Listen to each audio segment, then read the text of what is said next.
gente faz a laser terapia preventiva. Se for uma quimioterapia muito tóxica à mucosa oral, a gente faz 4 dias seguidos de laser terapia. Quando não é, a gente faz 1 dia. Mas a gente tem um acompanhamento daquele paciente. Porque pode ser que um paciente que faz uma quimioterapia que não seja nem tão tóxica, ele possa desenvolver a mucosite. Aí o protocolo daquele paciente já vai diferenciar. E aí nesse lugar, só aproveitar, estou aproveitando, assim, abrir a porta aqui rapidamente. E aproveitar também, pegando a política nacional que a gente tem de plantas medicinais fitoterápicos, né, que é lá de 2006 e infelizmente é muito pouco aplicada ainda. Laser é maravilhoso, né? Eu não tenho habilitação de laser, mas as pessoas que trabalham junto comigo, 2 ou 3 têm. A terapia fotodinâmica e tal, mas a gente também tem muitas plantas medicinais, por exemplo, tanto na oncologia como antimicrobiano, que poderiam também ser muito boas opções, né? Por exemplo, a aloe vera, que é regulamentada, e é muito boa para cicatrização, poderia usar também na mucosite, a gente indica a camomila. A camomila tem chá de camomila e tem alguns bochechos que agora estão colocando a camomila também. Mas, por exemplo, para a microbiota oral, a gente tem... A camomila, eu não sei porque a gente gosta mais, né? Mas a folha da goiabeira, que é praticamente nativa, né? E a casca de romã, ela tem resultados praticamente similares à clorexidina, sem os efeitos colaterais. Mas, enfim, isso é só para chamar a atenção que a gente tem muito boas possibilidades, né? Então, eu tenho prescrito para os pacientes. Na UFMT de Mato Grosso, Universidade Federal de Mato Grosso, está desenvolvendo, inclusive meu filho, ele está fazendo mestrado junto na área de medicina. Posso passar para você depois, que eles catalogaram umas ervas, né, de flor, e estão estudando já tem mais ou menos 10 anos a linha de pesquisa para estomatite e para a mucosite. E aí eu acho interessante, de repente, para uma linha de pesquisa, como eles estão colocando em Mato Grosso, pode, de repente, fazer uma parceria com você. Sim, e aí é uma toda essa pesquisa tem que ser direcionada para a Anvisa. A gente já tem, né, e a gente tem várias delas já regulamentadas, acho que são 71 ou 77 plantas que já tem, mas infelizmente, pensando em odontologia, é muito pouco utilizada, né? Eu, recentemente, inclusive, para microsalivação, se a gente pensar em químio, rádio principalmente, tive um resultado, mas é isso, assim, né? A partir da indicação, tive uma melhora de 80% da quantidade de saliva com chá de folha de fitão, por 3 semanas, que é cianogogo, né? Mas assim, só para levantar eu acho importante, sim. Pesquisa, Não, já tem resultados. Sim, então eu acho que essas pesquisas têm que serem desenvolvidas sim, porque eu acho que vai dar um custo menor e tem que ser direcionada para a Anvisa para a gente poder utilizar. E os protocolos, porque muitos já têm os estudos, né? Esse da UFMT, eu vou te passar o contato do professor que é responsável pela unidade de pesquisa, eu tenho o telefone dele. Eu acho interessante, de repente, fazer uma parceria. Sim, claro. É super bem-vindo. Pode falar. Eu gostaria de saber se durante a apresentação pode perguntando ou se pode deixar mais para o final. Não, pode ir perguntando. Pode. Fantástico. Eu tinha deixado Você ia falar?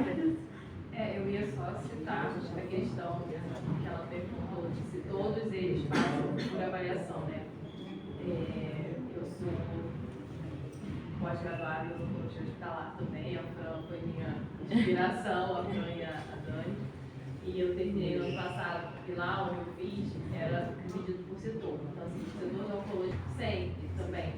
No corredor onde estavam aqueles pacientes que estavam internados há mais tempo, que estavam esperando por órgão, né, para doação de órgão, cirurgia cardíaca e tal, a gente só podia entrar mediante a solicitação. Então, assim, só entrava naquele setor se o médico pedisse autorizasse. No ato, né, da internação deles, era feita a avaliação, mas aí depois a gente só retornava.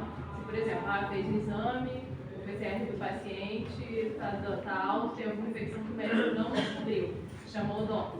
Então a gente só ia mediante a solicitação médica, mas os outros setores era diária. Bom, Sim. parabéns, hein? Pode Tô apaixonada. Ah, que bom, que bom. Se quiser ir passando, porque vai entrar 4 fotos. Esse é um bebê, né, gente? Porque estava no CTI também. Ele estava com um cisto de erupção. Então, ele tinha outras comorbidades, tinha malformações, ficou muito tempo internado lá com a gente. E aí teve esse cisto de erupção. Tinha dor, causava um desconforto, e aí a gente atuou, né, fazendo esse procedimento simples, e logo depois os dentinhos romperam, mas assim, toda a comorbidade que ele já tinha, o estado crítico, levou também para esse cisto de erupção, porque ele também não se alimentava, né, pela boca. Ele tinha a GTT, né, a gastro, então isso também dificulta, né, o rompimento dos dentes. Pode passar. A toxina botulínica terapêutica, que é a minha paixão também, eu gosto muito de falar, porque eu vi resultados fantásticos, tanto em pacientes na neonatal. Pacientes da neonatal, eu consegui que não fossem traqueostomizados com a aplicação da toxina. Então, isso para mim foi um divisor de águas mesmo. Eu fiz um curso de habilitação de toxina, tive que aprender todo tipo de toxina, inclusive a estética, para poder chegar na toxina terapêutica. Então, eu aplico muito em pacientes com necessidades especiais, que ficam muito tempo internados, eles têm muita babação e tem muita dificuldade, né, de deglutição. Então, o paciente fica entubado, e na extubação é essencial que ele não tenha essa cialorreia. Então, eu atuo junto com os médicos, eles já me sinalizam, e com a fisioterapia, olha, o paciente está com muita cialorreia, ele vai ser extubado, você pode fazer a aplicação, o que você acha? O mais importante, eles pedem o meu parecer, o que eu acho. Já me pediram para fazer a toxina para cialorreia, falando que o paciente estava babando, e eu me neguei, porque ao meu ver, na minha conduta, a minha avaliação, não seria necessário aquele paciente. Ele estava com outro tipo de problema que fazia ele com essa babação, que a toxina não iria melhorar. Mas, assim, ela é muito útil, sim. Eu tenho ótimos resultados. Não existe, eu agora vou começar a fazer um estudo mesmo, porque não existe artigo, nenhuma publicação de toxina botulínica pediátrica. Então, quando eu comecei a fazer, foi junto com a minha professora, junto com pessoas lá de São Paulo, e aí a gente avaliava o peso, e aí foi tudo mesmo assim, uma vivência. Hoje em dia, pela minha vivência, eu consigo aplicar a toxina, mas não existem estudos em pediatria da toxina. Então a gente, assim, tem muita melhoria, tá? Muita melhoria mesmo com a atuação da odontologia hospitalar. E como que a gente pode melhorar isso? A gente se capacitando, fazendo campanhas de conscientização, articulação com os conselhos de saúde, integração com as universidades, apresentação de resultados clínicos e econômicos. Hoje eu acho que essa palestra, essa minha conversa aqui com vocês é uma articulação. Eu estou levando um pouquinho da minha vivência para vocês, então eu acho que aqui a gente pode trocar e com essa troca a gente vai poder melhorar também. Então é importante, sim, todo esse envolvimento, essa articulação. Pode melhora a qualidade assistencial, né? A atuação odontológica, ela contribui diretamente para o cuidado humanizado, integral e seguro do paciente. Pode falar, Rafa. Meu nome é Gabriele, eu sou presidente do Conselho Estadual de Saúde aqui do Rio de Janeiro. Estou na subcomissão intersetorial de saúde bucal do Estado. Nós conseguimos com muita luta mudar A doutora Amanda Duque estava aqui há pouco e vai fazer uma palestra também de cirurgia dentista. Ela é a coordenadora dessa comissão e eu sou mãe de... Eu represento uma instituição, sou segmento usuário, represento uma instituição de doenças raras. Eu tive 3 filhos com doença rara. E os meus 2 filhos posteriores ao meu primogênito, eles fizeram transplante de medula óssea. Então, tudo aquilo que meu primeiro filho não teve e veio a óbito, ele ficou em várias internações e ele nunca teve uma assistência de odontologia hospitalar. Apesar de ficar internado em um dos melhores hospitais do Rio de Janeiro, que é o Fernando Figueira, que é da Fiocruz. E a Amanda a doutora Amanda até conversou muito com a gente, assiste no centro de referência lá, que fala essa dificuldade. Porque todos os atendimentos que meu primogênito teve com odontologia, até habitual fora do ambiente hospitalar, dentro do ambulatorial, foi de faculdade de medicina, onde odontologistas faziam TCC ou pesquisa sobre aquilo dali por um determinado tempo e depois abandonavam. Então eles chegavam nos centros de referência para atender aqueles pacientes com doenças raras por um determinado período. E não existe protocolo clínico para doenças raras.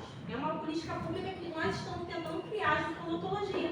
Porque até dentro da odontologia é tudo muito restrito à oncologia. O que foi o diferencial nesses meus outros 2 filhos, que transplantaram, um com 3 meses de vida, o outro com 2 meses de vida. E a odontologia ali, até eles fizeram todo o tratamento ali, com laser terapia, porque é mucosite por conta da quimioterapia, que é um transplante de medula óssea, então vem de dentro para fora. Então eles passavam, prestavam assistência ali da oncologia, do TMO, periodicamente, todos os dias eles vinham ver os meus filhos. Todos os dias eles passavam pela oncologia.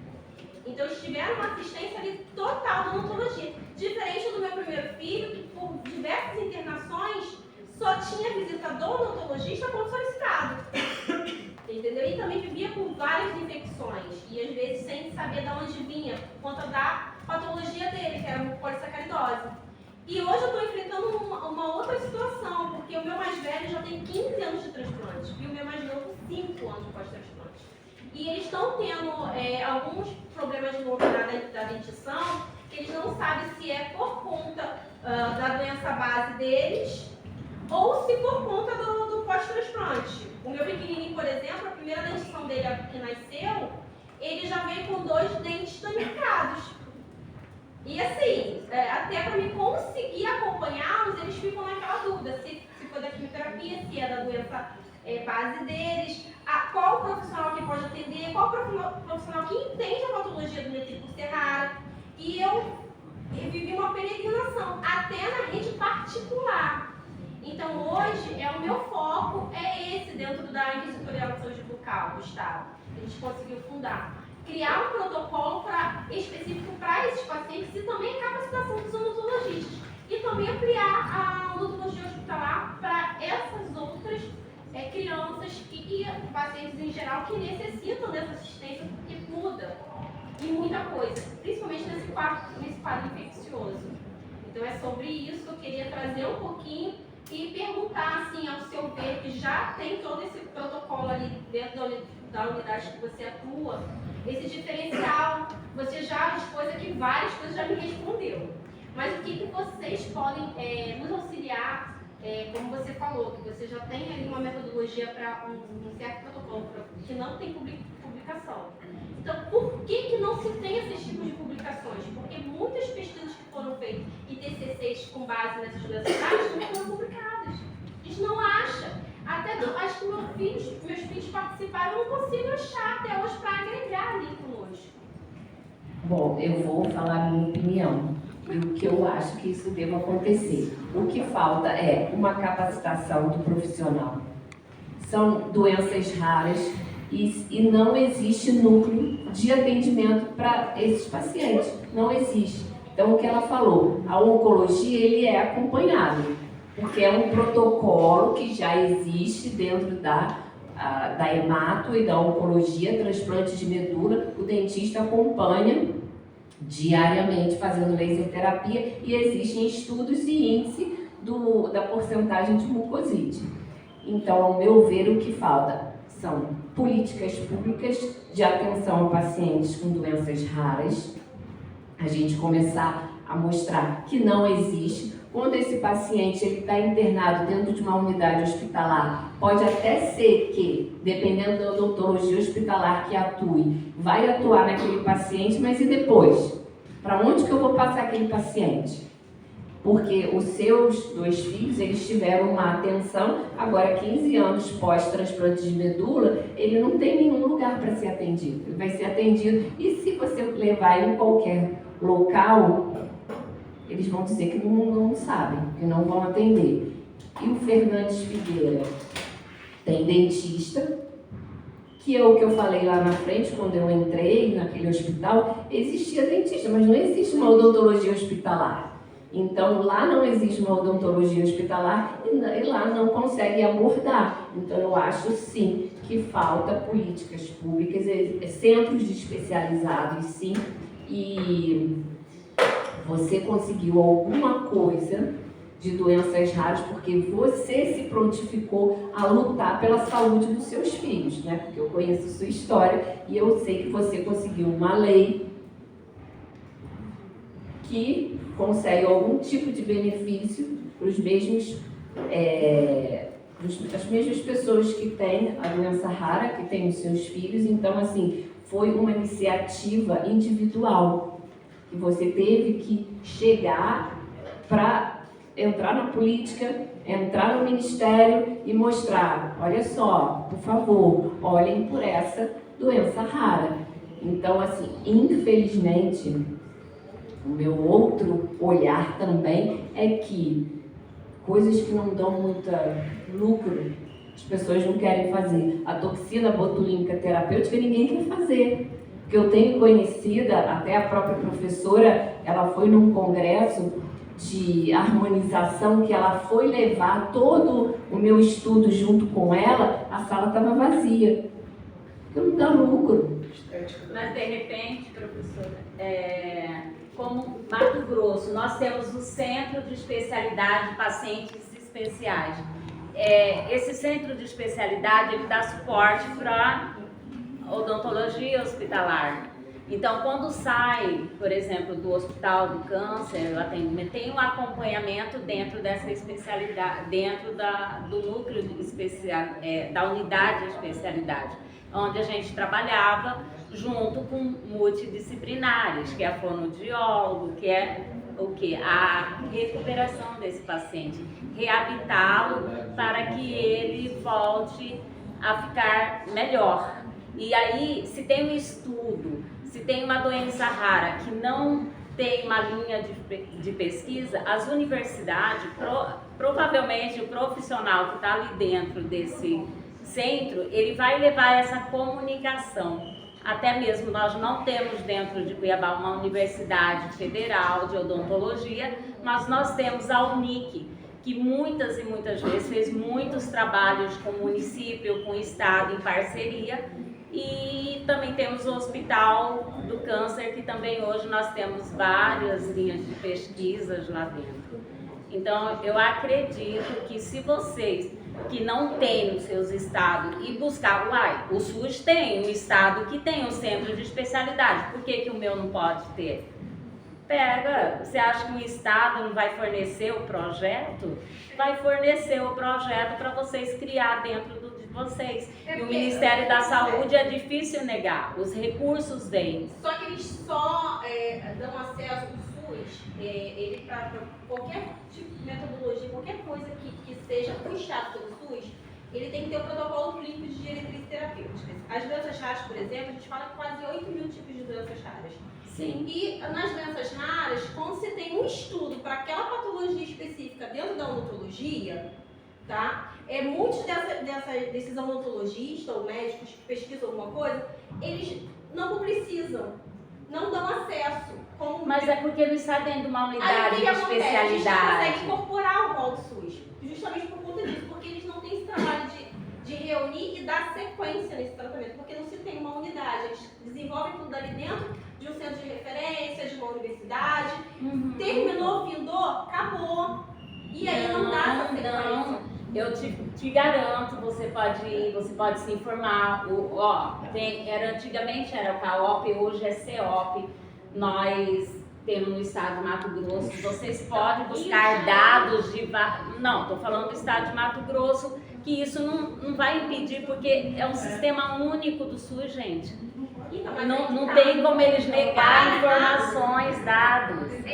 Tem muitos Porque outros. antigamente era só a Bauru que fazia a cirurgia, que a gente encaminhava antigamente. Saía de vários estados com tratamento fora domicílio, os pacientes e iriam fazer o tratamento em Bauru, que fazia cirurgia de recuperação de palato, vários tipos.